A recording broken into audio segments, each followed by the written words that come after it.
Hello friends, it's Lionheart here, and it is day 3 of reveal season for Gwent, Claw and Dagger. I hyped this one up yesterday, and it is Skellige time. Now it might be sunny in England, but it is raining. Skellige, yes, it is Skellige rain. But it's not just rain, it's beasts in this kind of new hybrid of the archetype. Now, artwork here is amazing. Okay, right, go away. That's better. There we go. Okay. Yes, I'm this cheesy. I'm enjoying myself. Skellige Rain is back on the menu, and I am so excited for these cards. One of my all-time favorite Gwent archetypes is getting a huge amount of love, with the hybrid of beasts as well. This is going to be incredible. These cards, I think, are my favorite of the expansion. One of these in premium is the best premium in the expansion, in my opinion, and is going into my top 5 all-time premiums as well. I can't tease you too much longer. I want to tease you so much longer, but you know what? It doesn't seem fair, right? So, let's go.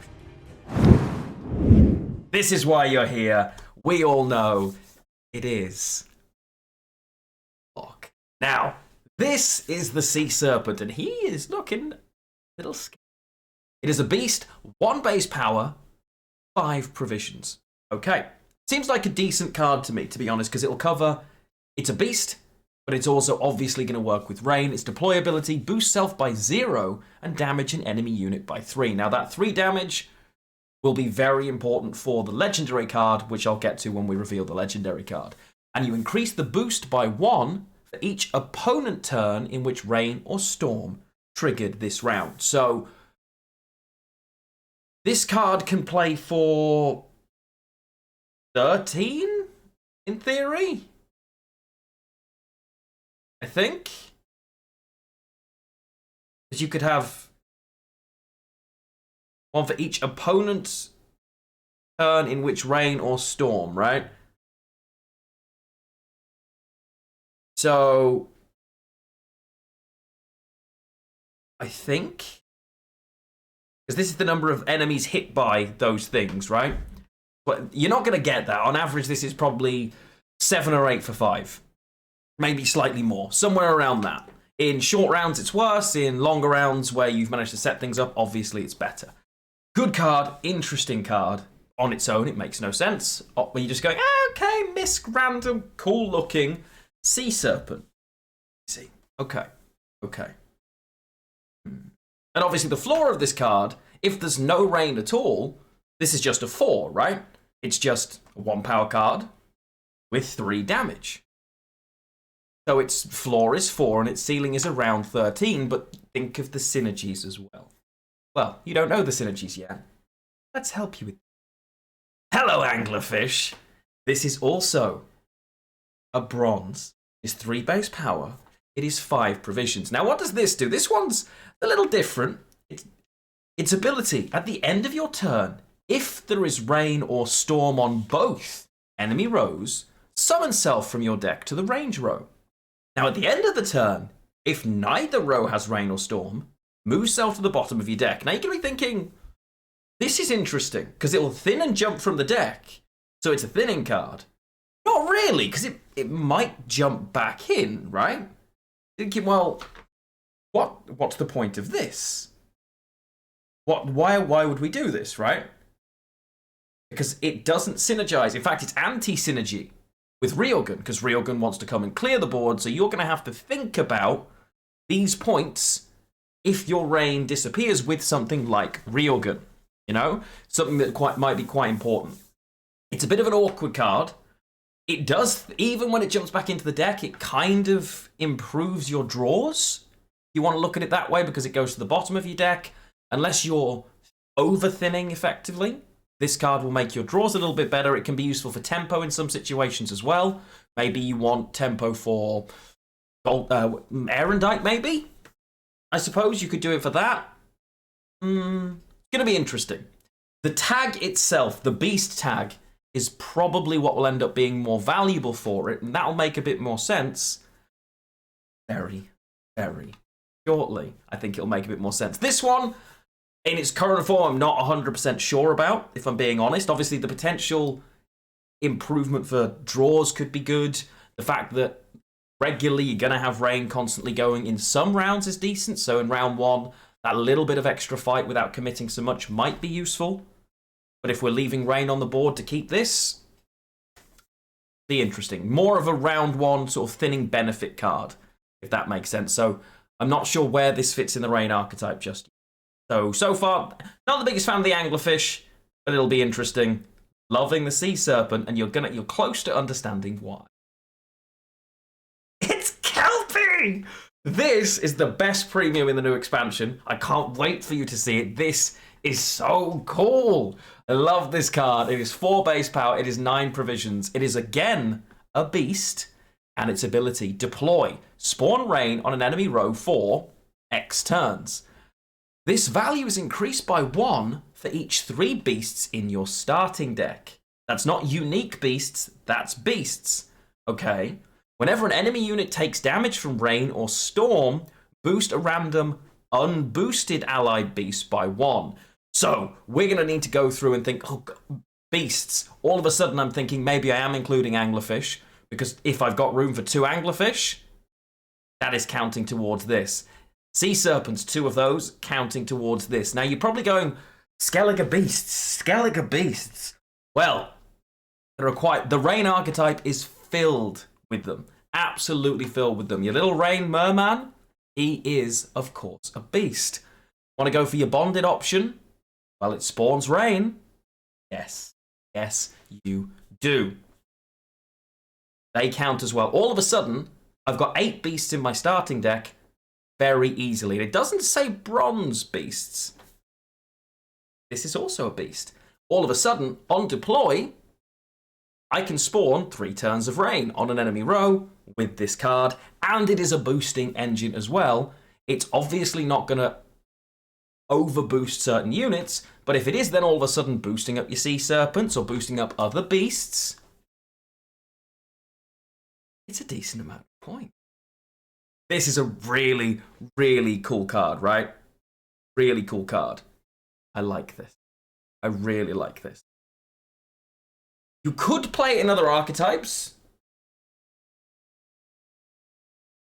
Could play it as just pure mid-range value as well. If you don't want to go down the rain route, and I know some people will be going, oh my god, Beast Skellige, but now Beast and Rain Skellige are kind of the same thing. This could just be a value card. In Golden Necker, for instance, all you need is beasts. You don't need rain synergy, and there is plenty of that available in theory. Like Self-Rune runs beasts, Druids can run beasts, obviously Chromageddon has beasts in it, right? So you could find some value in this, and it could be a great Golden Necker card. Roach and Knickers, for instance, are both beasts and would count. 4 provision bear, things like that. So there are plenty of Skellige lists that may just want this in for pure value. And it's a good card. Why wouldn't you? My brain is going all in rain. And so far, maybe you're thinking, okay, this is cool. That looks pretty, and it's going to be in lots of things, and the other 2 are fine. You know what? I think we should release the Kraken. Oh, it's so good! While I was reviewing some of the other reveals, someone mentioned that in the background of the home screen for this card drop that I'm going to flick to quickly now. Oh, cool. So who's this and who's this and who's this? Is that a tentacle I see in the top corner? Is that a Kraken? It's been in plain sight this whole time, my friends. It's been there, waiting and teasing. And it just wasn't no. The Kraken. Now you see the Kraken, you'll see all of a sudden things will be starting to tick into place. This card is so cool. Legendary. 6 base power, 13 provisions. It is disloyal. I knew it. I knew I couldn't trust the Kraken. So this goes straight onto your opponent's side of the board. Deploy.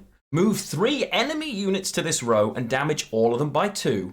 And spawn Storm for 3 turns on this row. No longer does it matter if your opponent is playing on a row you haven't created weather. The Kraken will grab them with its arms, damage them because, well, that looks pretty fierce to me, and then spawn Storm for 3 turns. Spawn hits everything on the row. The synergy for this is already absolutely terrifying. Absolutely terrifying. This is so many points. In theory, I'm just going to try and do the maths. So it's -6 initially. We haven't even got to the Death Wish yet, because this card you want to die.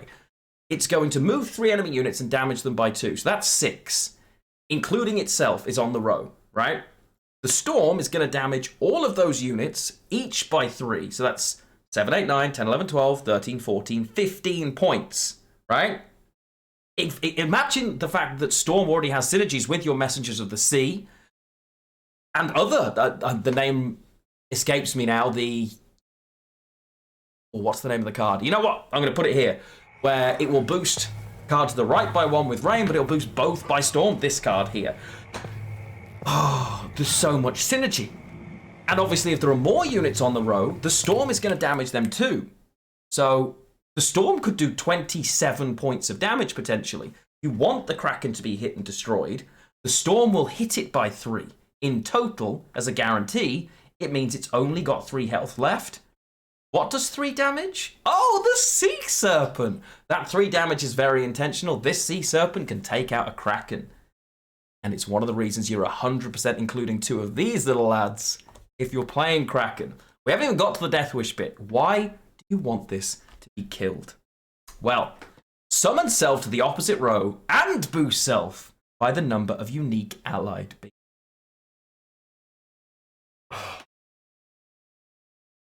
This card has such a crazy ceiling. It's a very wide... There are situations where this is going to be amazing, and in theory, situations where this is going to be terrible, right? Because this card could just be a -6. Or, I suppose, a -3 technically, right? You play this to your opponent's side of the board, there are no units, so there's no damage. The Storm only hits itself, so it's a -3 as a floor. But you could get 27 points of Storm damage, plus 6 points. And then this back, so this could be 27 plus 6, plus 6. That's already 39, and that's before the boost from the unique beasts. So it could be as high as 40. This could be 40 plus. Now, that's not going to happen that often. It's only going to happen in long rounds against Wide Swarm, that blah, blah, blah, blah, blah. But it's possible. Oh, it's possible.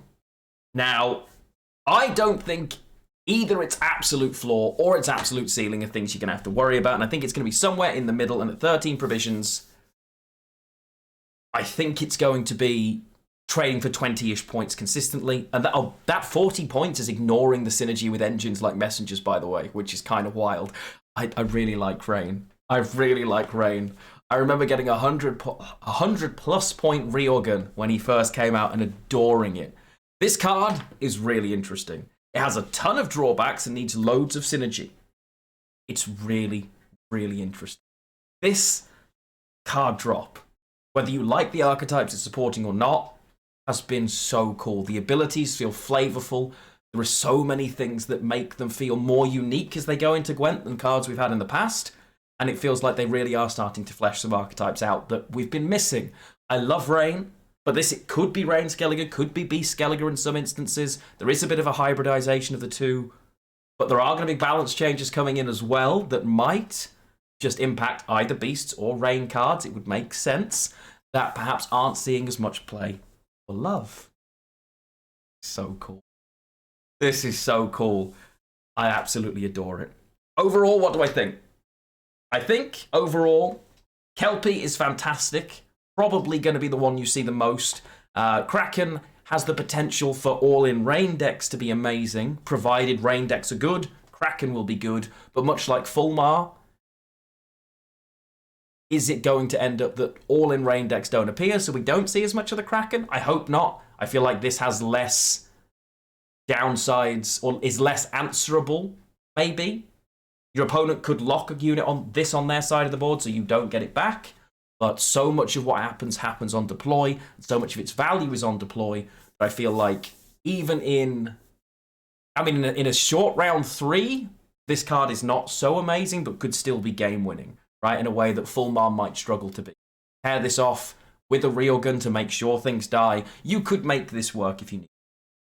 I think this is one of my favorite cards. I'm not going to lie, but I think it will see less play. I think Kelpie overall will be the MVP of this drop. The synergy of Sea Serpent with the Kraken is incredible. The two of them together make a lot of sense. So much synergy. And for Kelpie as well, it has to be said. Kelpie obviously wants those beasts, so it works. The only one that isn't quite, maybe not up to par yet, or I'm not quite sure where it fits without potential balance changes, is our friend the Anglerfish, this scary looking thing. But overall, I'm so excited for this. I have a deck built, in fact I've got 2 decks built around Skellige's changes, raring to go. I can't wait. You'll get to see them on patch day. I'll do a whole video where I go through each of the new decks. And I'll literally just go, this is a deck, this is a deck, this is a deck, this is a deck. Have a deck. I'll be like Oprah, but for Gwent decks, effectively. And much poorer. Much, much poorer. Anyway, what do you think of the new cards? Tell me the decks you think you're going to build with them. What you like, what you don't like. You're halfway through. 3 factions left to go, my friends. Scoia'tael, Syndicate, and Nilfgaard. They are all coming next week. I will have videos on them too, don't you worry. Let me know what you think they're going to be. I can't wait. I hope you're enjoying these videos. I'm loving making them. I'm just going to leave the Anglerfish here. See you. Thanks for joining me, guys. I'll see you on Monday.